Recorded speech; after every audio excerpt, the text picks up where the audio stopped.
नमस्कार, जय महाराष्ट्र. मी डॉक्टर अनिल फळे. M 2035 drive मध्ये आपल्या सगळ्यांचं स्वागत आहे.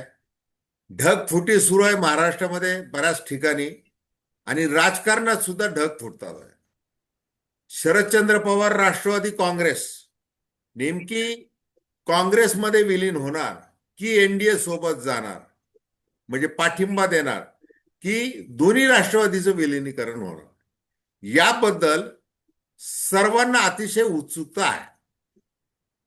आज सकाळी जयंत पाटील आणि विनोद तावडे हे एका सप्ततारांकित हॉटेलमध्ये मुंबईला 2 दिवसांपूर्वी भेटले, अशी बातमी एका चॅनलवर झळकते.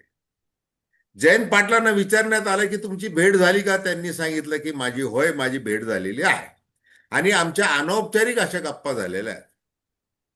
दुसरीकडे सुप्रिया सुळे, रोहित पवार हे काँग्रेस बरोबर आंदोलनामध्ये उतरलेले आहेत. काल मिसिंग लिंक, कनेक्टिंग लिंक काय म्हणायचं ते म्हणा, ती कोसळली. त्याच्यानंतर सुप्रिया सुळे यांनी फडणवीस सरकारला धारेवर धरलेलं. असं सगळं वेगवेगळं सुरू आहे आणि वेगवेगळी गणितं सांगितली जात आहे. आता या एकूणच विषयी आपल्याबरोबर चर्चा करण्यासाठी शेषराव चव्हाण हे उपस्थित आहेत. शेषराव चव्हाण यांनी पद्मविभूषण, शरद पवार एक अनाकलनीय व्यक्तिमत्व असा ग्रंथ लिहिलेला आहे. त्याच्यामुळे ते बरंच काही अधिकाराने बोलू शकतात आणि या चॅनलवर ते बरेचदा येऊन बोलत असतात. माझी दर्शकांना विनंती आहे की हे चॅनल सबस्क्राईब करावं आणि आपल्या प्रतिक्रिया बिनधास्तपणे नोंदवाव्या. तर चव्हाण सर, तुम्ही सांगा की आता नेमकं शरदचंद्र पवार राष्ट्रवादी काँग्रेस कोणता निर्णय घेण्याच्या मनस्थितीमध्ये आहे? हे बघा, सध्या एकूणच देशामध्ये जे आहे आणि महाराष्ट्रामध्ये पर्टिक्युलरली सगळ्या नेत्यांची जे हॅमलेट सारखी परिस्थिती झालेली आहे. हॅमलेट सारखी म्हणजे काय? हॅमलेट प्रसिद्ध होता निर्णय घेण्याच्या बाबतीत, घेऊ की नको घेऊ, हा घेऊ की तो घेऊ, टू बी ऑर तर नॉट टू अशी बी. अशी मानसिकता झालेली आहे. आता स्पेसिफिकली तुम्ही जे म्हटलंय शरद पवारच्या विषयी, तर वातावरण तर आता असं निर्माण झालेलं आहे की शरद पवार काँग्रेसमध्ये विलीन होतील, हे वातावरण निर्माण झालेलं आहे. पण या वातावरणाच्या निर्मितीमध्ये सुद्धा काही जणांचा जो दिसतोय, म्हणजे त्यांच्याच पक्षाच्या काही मंडळींचा त्याला विरोध दिसतोय. याच्याकरता विरोध दिसतोय माझ्या दृष्टीने की बा त्यांना कुठेतरी अशी साशंकता वाटते की आपलं भविष्य काय, काँग्रेस मध्ये झाल्यानंतर आपलं भवितव्य काय याची भीती वाटते. आणि त्याच्याविषयीचं अजून पिक्चर जे आहे ते क्लिअर झालेलं दिसत नाही. परंतु शरद पवारची मानसिकता निश्चित अशी झालेली दिसते आम्हाला की ते स्वग्रही परत जातील. आता तुम्ही जो दुसरा उल्लेख केला जयंत पाटील आणि विनोद तावडेच्या मीटिंगचा, ह्या ज्या मीटिंग्स आहेत त्या मीटिंग्स ह्या सगळं चाचपटण्यासारख्या आहे. आता ही नाही म्हटलं तरी जयंत पाटील सिनियर मेंबर आहे काँग्रेसमध्ये. आजची परिस्थिती अशी की त्यांना जे ज्युनियर आहेत ते जास्त ऍक्टिव्ह झालेले आहे आणि ते ऍक्टिव्ह झाल्यानंतर असं वाटत असेल जयंत पाटलाला कुठंतरी की बा हे वरचढ होतील.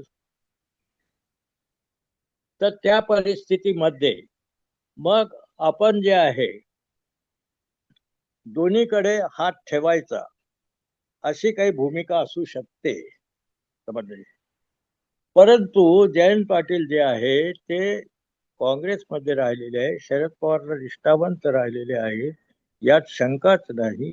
आणि शरद पवारच्या मनाच्या विरुद्ध ते काही निर्णय स्वतंत्रपणे घेऊ शकतील असं मला मुळीच वाटत नाही.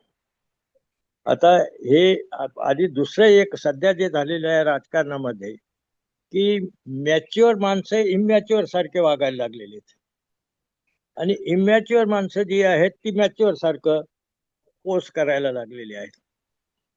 त्याच्यामध्ये हे कन्फ्युजन जे आहे, कन्फ्युजन आणखी जास्त वाढत चाललेलं दिसतंय. हा भाग झाला हा. दुसरा भाग असा आहे की निर्णायक भूमिका घेण्याच्या बाबतीमध्ये शरद पवारच्या समोर सुद्धा मला धर्मसंकट दिसतं.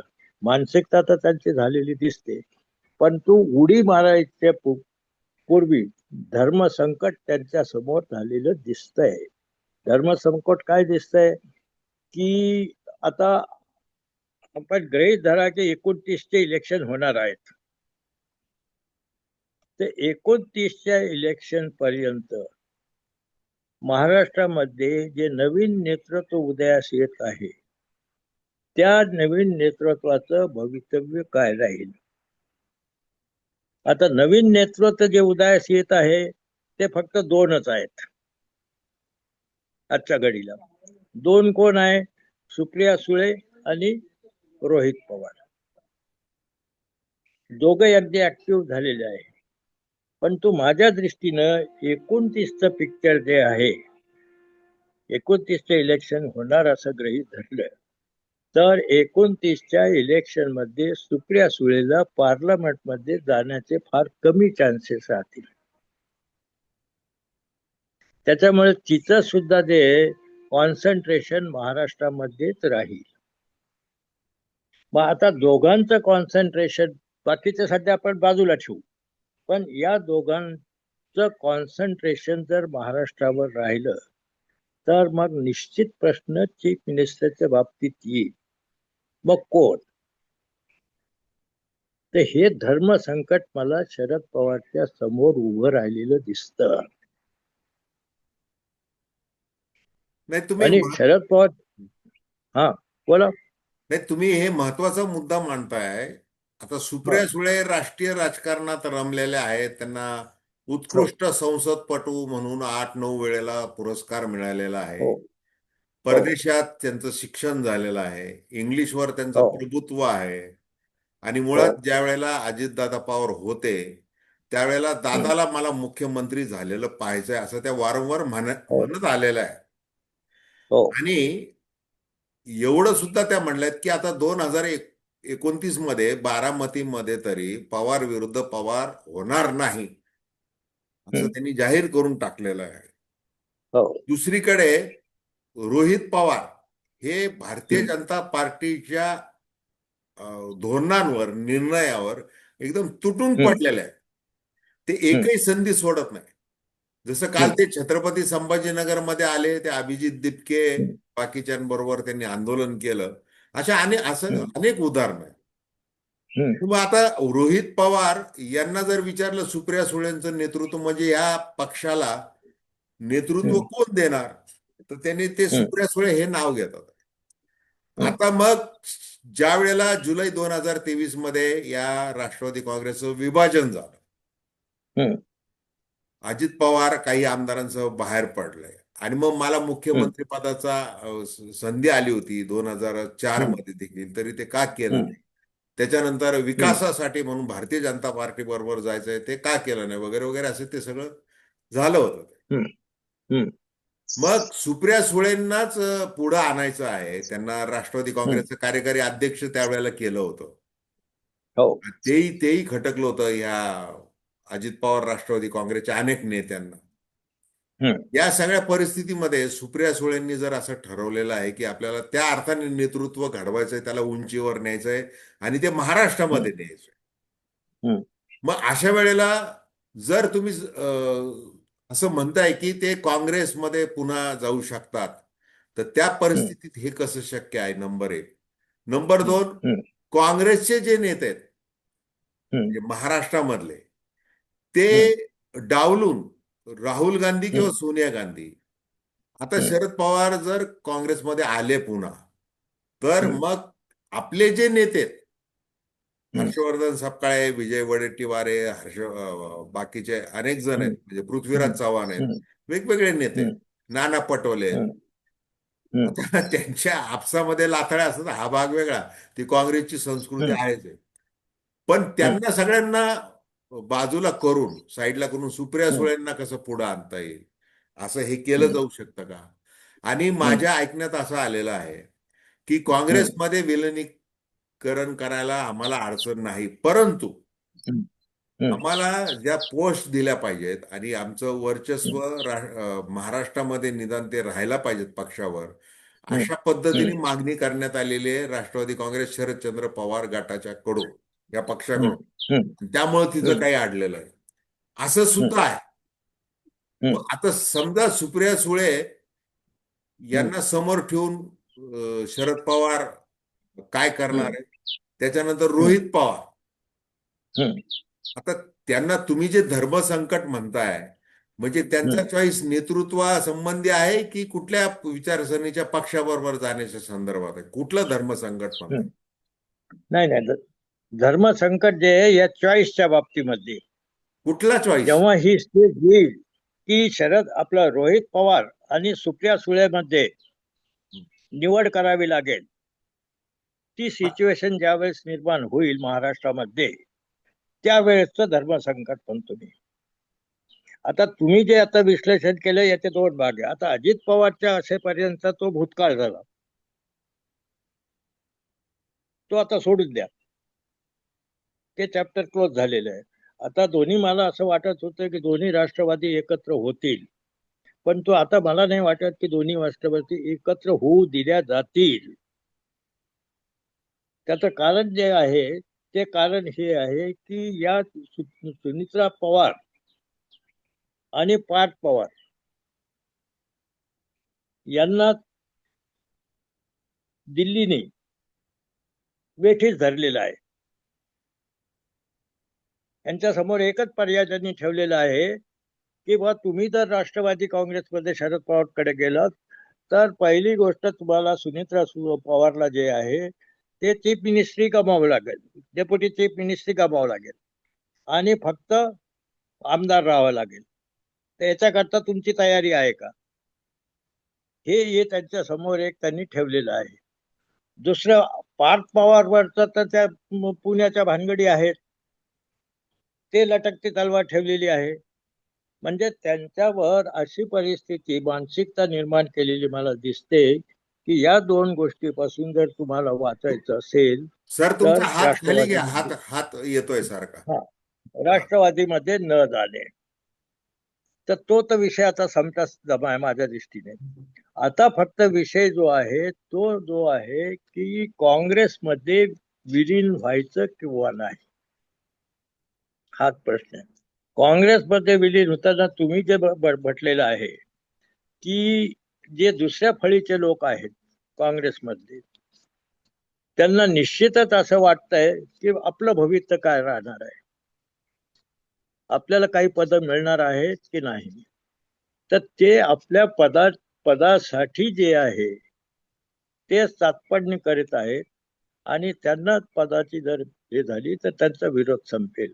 पण ते काँग्रेस संस्कृतीचं जर बघितलं आपण, महाराष्ट्रामध्ये जे काँग्रेसचे आजच्या घडीला लीडर्स आहेत ते बघितलं, तर ते दिल्लीच्या हायकमांडच्या विरुद्ध विद्रोह करण्याचे कोणाची हिंमत नाही आणि कोणाची मानसिकता नाही. त्याच्यामुळे तिकडे राहुल गांधी जे म्हणेल ते होईल, इकडे शरद पवार जे म्हणेल ते होईल. राहुल गांधी आणि शरद पवारच्या लेवलला जे एकूण दिसतंय त्याच्यात अंडरस्टँडिंग नक्की झालेली दिसते की शरद पवारने यावं आणि त्यांना घेतील सुद्धा. आता हा जो प्रश्न आहे हा सॉल्व्ह करायला हा मायनर प्रश्न आहे, एका ते बातचीतीचा देवाणघेवाणचा प्रश्न आहे, ते त्याच्यात तरबेजी ते करतील सुद्धा, समजलं नाही. पण तो खरा प्रश्न जो येईल, मी जे सुप्रिया सुळेच्या लिडरशिपचे, तो 29ला येईल. आजच्या घडले 29च्या नंतर माझ्या कॅल्क्युलेशन प्रमाणे नॅशनल लेवलला किंवा पार्लमेंटमध्ये सुप्रिया सुळे राहणार नाही. मग ती जर राहणार नसेल तर मग तिला भवितव्य कुठं आहे? महाराष्ट्रामध्ये. महाराष्ट्रातच आहे. हम्म. मग महाराष्ट्रामध्ये भविष्यासाठी तिच्याही महत्वाकांक्षा जबरदस्त आहेत. तिला महाराष्ट्रामध्ये चीफ मिनिस्टर शिवाय कुठलंही पद नको असणार आहे. मग त्यावेळेस मला जी भीती आहे किंवा जी साशंकता आहे, जे धर्मधार्मिकांपणे वारंवार म्हणतो, त्यावेळेस चूज करण्याचा मोठा प्रश्न निर्माण होईल. पण तो ते पुढचा आहे. पण आजच्या घडीला इमिडिएटली प्रश्न जो आहे तो काँग्रेसमध्ये जाणे का न जाणे, हा प्रश्न महत्वाचा आहे. बरं, दुसरं आता एक आणखीन एक गोष्ट लक्षात घ्या तुम्ही, की सुप्रिया सुळेला जे आहे मानसिक दृष्ट्या विचल केलेला आहे, चलबिचल केलेला आहे.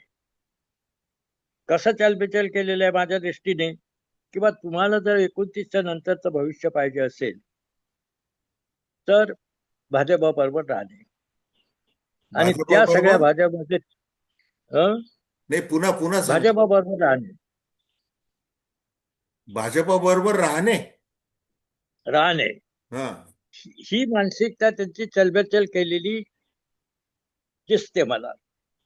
आणि त्याच्यामध्ये आता जे नवीन नातं निर्माण झालेलं आहे लखानीचं, तो सुद्धा महत्वाचा भाग प्ले करेल. मग एखाद्या वेळेस हे जसं असं मध्यंतरी अफवा होते आहे आणि त्याच्यात तथ्य बऱ्याचशा अंशी आहे, किंवा त्यांना जर सांगितलं सुप्रिया सुळेला की तुम्हाला आम्ही केंद्रीय मंत्रिमंडळात घेतो,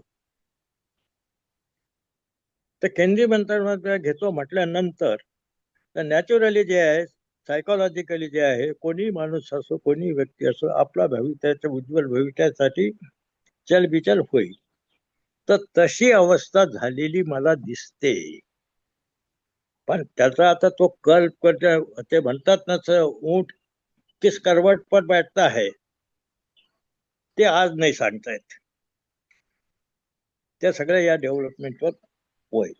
बरं सर, आता हे बघा, म्हणजे पुन्हा आता मुख्यमंत्री पदाची ईर्ष्या निर्माण होणं, महत्वाकांक्षा असणं, ध्येय असणं वगैरे वगैरे, ते सगळं आलं तो व्यक्ती केंद्रित हम्म, भागाला त्या पक्षापुरता. परंतु हम्म, त्यामुळं जे काही स्पर्धक असतात, आता आज स्पर्धक हम्म, कोणी सुप्रिया सुळेंना राष्ट्रवादी काँग्रेसमध्ये, हम्म. त्यांचं ते काय करणार हेही महत्वाचं आहे. म्हणजे आता अजितदादा होते त्याची गोष्ट वेगळी होती. आता सुनेत्राताई पवार यांच्याकडे दुसऱ्या राष्ट्रवादीचं नेतृत्व आहे. जर हो. भारतीय जनता पार्टी बरोबर त्या जर जाऊ इच्छित असतील, मग हम्म, सुनेत्राताई पवार यांचं काय होणार, हो. त्यांच्या पक्षांचं काय, हे सगळी हो. गुंतागुंत आहे. आणि ही गुंतागुंत आहे. गुंतागुंत निर्माण करण्यामध्ये कुणी हम्म. केलेली, तर ती सरळ भारतीय जनता पार्टीच्या शीर्षस्थ नेतृत्व आहे. हो. कारण त्यांना बरोबर आहे. ते मिशन 360 तिकडं न्यायचंय, इकडं अर्थमंत्री पदही द्यायचं नाही ह्या राष्ट्रवादी काँग्रेसला. बरोबर आहे. पवारलाही जास्त एंटरटेन करायचं नाही. हम्म. तटकरे, हो. पटेल यांना यांच्या मार्फत तो पक्ष चालवायचा आहे. हो. ह्या सगळ्या ह्याच्यामध्ये हा प्रश्न आलेला आहे. त्याच्यामुळे तुम्ही हो. म्हणताय ते सुप्रिया आणि रोहित यांच्यामध्ये कोणाचं निवडते धर्मसंकट. पण शरद पवारांसमोर जे धर्मसंकट मला जे वाटतंय, हम्म. की 1986 मध्ये ज्या वेळेला त्यांनी हम्म. येस काँग्रेस राजीव हम्म. गांधींच्या उपस्थितीमध्ये आणि राजीव गांधींच्या आवाहनानुसार हो. छत्रपती संभाजीनगरमध्येच तो कार्यक्रम झाला आणि ती हो. काँग्रेस विलीन झाली त्यावेळेला. हो. त्यावेळेची त्यावेळेला भारतीय जनता पार्टीचं खूप मोठं काही आव्हान भारतीय राजकारणामध्ये नव्हतं. नव्हतं. आज मात्र काय झालेलं आहे, आज भारतीय जनता पार्टी सर्वार्थाने प्रबळ पक्ष झालेला आहे. आणि बरोबर आहे त्या सगळ्या पक्ष दृष्टीनं. सगळ्या दृष्टीने मग हम्म. त्याच्याबरोबर जर टिकाव धरायचा आहे, आणि तो आता हम्म. विचारसरणीचा प्रश्न आहे. हम्म. आता राजकारणामध्ये विचार, नंतर विकास हे शब्द फक्त पोपटासारखे बोलण्याचे विषय राहिलेले आहेत. तो भाग वेगळा, बाकीचं बिलकुल ते बाजारू बिलकुल राजकारण झालेलं आहे. म्हणजे बिलकुल त्याच्याबद्दल बरोबर आहे. तर आपण नेहमी बोलत असतो, अगदी ती बरोबर आहे. बाजूला ठेवा. पण इथं तुम्ही लगेच सुप्रिया सुळे लगेच त्या त्या भारतीय जनता पार्टीकडून केंद्रीय मंत्रीपद घेणार, मग हे करणार. अरे मग तुमची हयात गेली ना. बरोबर तुमचे आहे. पिताश्री ज्या ह्याच्यासाठी आयुष्यभर राहिले, अगदी त्यांच्या बारामतीच्या घरामध्ये शेकापचे सगळे बाकीचे त्यांचे भाऊ वगैरे ते सगळे होते. त्या हो. परिस्थितीत त्यांनी नेहरू गांधींचा विचार हा अत्यंत महत्वाचा असं म्हटलं.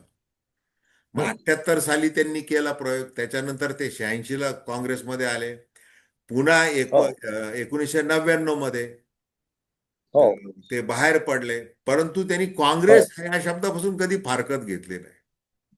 हो मग आता त्यांच्या समोर हे जे काही संकट निर्माण झालेलं आहे ते भारतीय हम्म. जनता पार्टीमुळे झालेलं आहे, म्हणजे पक्षातही झालेलं हो आहे. एकतर अजितदादा बरोबर पवार यांना फोडलं पहिल्यांदा, आता सुनेत्रा बरोबर पवार यांचा पक्ष ताब्यात घेऊन ठेवलेला आहे, हो हो आणि तिसरीकडे आता यांना वेगवेगळे गाजरं दाखवायला लागले. ते जयंत पाटील, आता जयंत पाटील तळ्यात मळ्यात तळ्यात मळ्यात, ते कधी हसतात कधी शेरोशायरी करतात आणि काही अगदी सिरियस वाटत नाहीत ते. त्याच्यामुळे ते बरोबर आहे. कधी ते अर्थ खातं काय त्यांच्यासाठीच हम्म, राखून हम्म, ठेवलेलं काय, हम्म, हम्म, वेगवेगळं हम्म. वेगवेगळं सगळं बोललं जात आहे. हो यामध्ये आता बघा आपली वेळही संपत आलेली आहे. मला हो तुम्ही तुमच्याकडं जी काही तुमच्या विश्वसनीय सूत्रांनी जे काही सांगितलेलं असेल तुम्हाला, मला हम्म, त्यांचं हम्म, कोणाचं नामोल्लेख करायची गरज नाही. तुमची हम्म, जी काही चर्चा झालेली, की आता शेवटी मला हम्म, सांगा, हा पुढचा वेळ सगळा तुमचा आहे, हम्म, की नेमकं काय होऊ शकतं आता. हे हम्म, शरद पवार हे नेमका कोणता निर्णय घेऊ शकतात, ते त्यांच्या निवृत्तीची घोषणा करणार का, की आता बघा तुम्हाला काय हम्म, करायचं ते करा. हम्म. कारण त्यांनी नाही नाही नाही आतापर्यंत हे बघा, बघा बघा बघा नीरजा हे चौधरी, सगळं ऐका लेट मी कम्प्लीट. हा नीरजा चौधरी यांना लोकसभा हम्म, निवडणुकीच्या वेळेला, हे नीरजा चौधरी हे मोठं हम्म, नाव आहे पत्रकारितेमधलं, इंडियन एक्सप्रेसला त्यांनी हम्म, मुलाखत दिली होती. हम्म, त्यांनी हा प्रश्न विचारला होता शरद पवारांना, की काय करणार आहात. हम्म, ते म्हटले होते की हम्म, आता काही लोकांना असं वाटतंय की आपण विलिनीकरण व्हायला पाहिजे, काही लोकांना वाटतंय नाही व्हायला पाहिजे, हम्म, काही लोकांना वाटतं हम्म, इकडं, आणि मी त्यांच्यावर सोपवलेलं असं त्यांचा सूर होता. तर ते हो पुन्हा एकदा ते तसं काही करण्याच्या मनस्थितीत आहेत का, काय तुम्हाला वाटतं, हम्म. एकूण तुमचं आता भाष्य करा. नाही हे बघा शरद पवार राजकारणातून ऍक्टिव्ह राजकारणातून रिटायर एखाद्याच होतीलही, पण राजकारणातून रिटायर होण्याची त्यांची मानसिकता नाही. ते ऐन केन प्रकारे राजकारण जे आहे, खेळतच राहतील. आता दुसरा तुम्ही जो पॉइंटेड प्रश्न मला विचारला, की बुवा ते काँग्रेसमध्ये जातील की नाही जातील, आणि इकडं जे तळ्यात माळ्यात आहे ते तर काय, याचं उत्तर माझ्याजवळ हे आहे की निर्णायक भूमिका घ्यायची वेळ आली, पॉइंट आला, तर शरद पवार स्वग्रही परत जातील. मग इथं जे लोकांना थोडी चलबिचल आहे किंवा ती भीती वाटते, साशंकता वाटते, त्यांना ते पॅसिफाय करतील. आणि काँग्रेसमधनं गेल्यानंतर निश्चितच त्यांना महत्वाचं स्थान मिळेल, त्यांच्या शब्दाला किंमत राहील. मग इथं जे महाराष्ट्रात जे काही ज्यांना ज्यांना काही प्रोव्हाइड करायचं ते प्रोव्हाइड करण्याकरता त्यांना काही अडचण येणार नाही असं मला वाटतं. पण ती स्टेज आता आलेली आहे, आणि ती स्टेज लवकरच जे निर्णायक याच्यावर पोहोच जाईल. तेच तेच मी बोलतोय की निर्णय कधी घेणार, आणि हे असं तळ्यात मळ्यात दोन्ही डगरीवर हात ठेवून डबल ढोलकी ते वगैरे, संपणार. म्हणजे ते ते संदिग्धता या जी निर्माण केलेली आहे, ही ऐका ऐका ही ते या पक्षासाठी आठ सुद्धा 15 दिवसात हानिकारक आहे. संपणार. हम्म. तळ्यात माळ्यातली परिस्थिती जी आहे ती या 8-15 दिवसात संपणार, आणि निर्णायक भूमिका होणार. हम्म. नाही, ती त्याची व्हावीच फक्त लागणार आपण आहे, वाट कारण आता पाहिजे. 20 जुलै पासून अधिवेशन सुरू होईल दिल्लीमध्ये. हो त्याच्या आधी हे हो सगळं झालेलं पाहिजेत पक्षातल्या लोकांना. त्याच्या त्याच्या त्याच्या आधीच होईल. हा, बरं त्याच्या आधीच तुमचं होईल. बरं का सर, मला आता हा दुसरं एक हे राजकीय गणित एक जरा तुम्ही सांगा.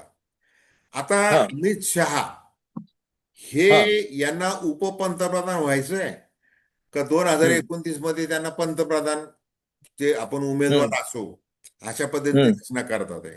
आणि आपल्याला जर हम्म आर एस एस मधून भाजपमधूनच जर काही असं आव्हान दुसऱ्या व्यक्तीचं उभं केलं गेलं, तर आपल्या हम्म मागे खासदारांची तेवढी पुरेशी संख्या पाहिजे. हम्म मग त्यासाठी ते जे करतात आहे, जसं तृणमूल काँग्रेसचे 20 खासदार त्यांनी आपल्या पक्षामध्ये भाजपमध्ये न घेता त्यांनी दुसरे ते हम्म त्रिपुराच्या कुठल्या तरी रजिस्टर पक्षामध्ये टाकून दिले, एनसीपीआय मध्ये. हम्म हम्म महाराष्ट्रामध्ये उद्धव बाळासाहेब ठाकरे शिवसेनेचे 6 खासदार फोडले काय, हम्म आणि ते हम्म भाजपमध्ये न घेता त्यांना एकनाथ शिंदे यांच्या पक्षामध्ये जाऊ दिलं त्यांना. मग तुम्ही ते मशाल लढा नाही तर बाण लढा, एकमेकाचे डोके फोडा, करत राहा शिवसेनेचे तुकडे. हे त्यांनी ते केलं. आता आता शरद पवारांचे जे काही आहेत, मग ऑपरेशन तुतारी कुणी करायचं? सुनेत्रा पवार यांच्याशी अमित शहा बोललेले आहेत. पण त्यांच्या क्षमतेचे जर पलीकडचं ते जर आहे, मग एकनाथ शिंदे करणार का? ऐका ऐका ऐका, मग एकनाथ शिंदे यांना फ्री हँड दिलेला आहे का अमित शहानी? की तुम्ही काय करा, हे 8 पैकी किमान 5 लोक फोडा, त्यांना पाहिजे ते द्या, खोके द्या, अमुक द्या, तमुक द्या, काय वैचारिक भाष्य करा, राजकारण कसं प्रगल्भ आहे, विकासाची कशी गरज आहे, वगैरे वगैरे असं बोला नीट. काय दाढीवरून हात फिरवा मस्त. काय या 5 जणांना घ्या आपल्याकडं, तुमच्या पक्षात घ्या. आणि मग आता एकनाथ शिंदे यांच्या शिवसेनेचे आधीचे 7, हे उद्धव ठाकरेंचे आलेले 6, म्हणजे 13 झाले. आणि पुन्हा हे 5, म्हणजे जे देवेंद्र फडणवीस मुख्यमंत्री यांना नकोय, एकनाथ शिंदे कानाच्या वर जाणं त्या अर्थाने. आणि एकदम एवढे मोठे खासदार जर एकनाथ शिंदे यांचे झाले, आणि मुळातच ते हार्ड बार्गेनर आहेत, तर ती जी चर्चा चालू आहे त्याच्याबद्दल तुम्हाला काय वाटतं? एकाच वाक्यात सांगतो तुम्हाला, हा, एकाच वाक्यात त्याचं उत्तर. यांना ते टिश्यू पेपर सारखं वापरतील बस. पुन्हा एकनाथ शिंदे असो, सुमित्रा असो, पार्थ पवार असो, हा, यांना किंवा तटकरे असो, कोणी असो, यांना टिश्यू पेपर सारखं वापरतील बस. याच्यात सगळं आलं. आता राहिला दुसरा जे सांगतो मी, देश 29च्या दृष्टीनं हे अमित शहा ते पंतप्रधान होतील, डिप्टी प्राईम मिनिस्टर होतील, हे काय, हे सगळे मनातले मांडे आहेत.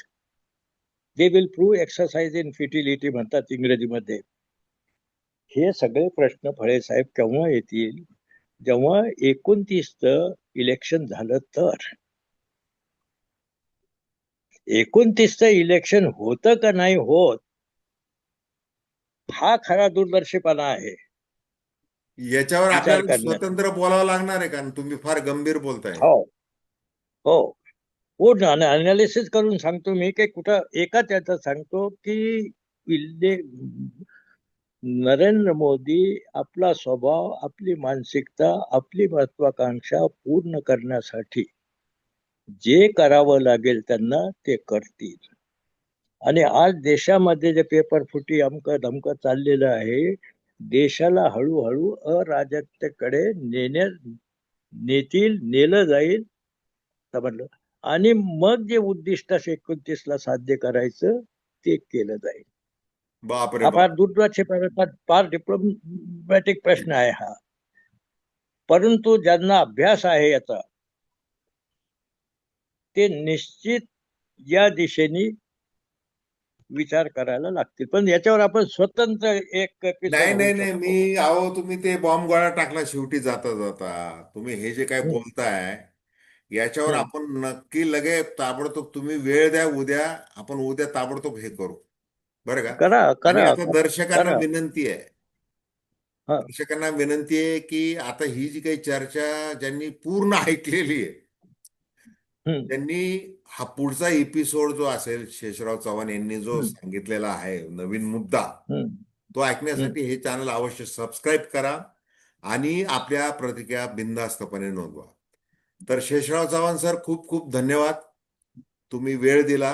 आणि आता तुम्ही जो काही बॉम्ब गोळा टाकलेला आहे शेवटी जाता जाता, त्याच्यासाठी उद्या निश्चित वेळ द्या, ही नम्र विनंती. जाऊ करू आपण, खूप बिलकुल खूप करू. धन्यवाद. मला तुमचे आभार मानायला पाहिजे की हे विचार व्यक्त करण्याची तुम्ही संधी देत राहता मला. पण तुम्ही जी दिशा घेतलेली आहे, वैचारिक दिशा घेतलेली आहे, ती देशहिताची आहे, हे माझं आता ठाम मत झालेलं आहे. आणि धन्यवाद ते धन्यवाद. तुम्ही तसंच चालू आम्ही ठेवावं. आम्ही तटस्थ पत्रकार म्हणून काम करतोय, बस हा, आमचं काम करतोय. खूप खूप धन्यवाद सर. थँक्यू.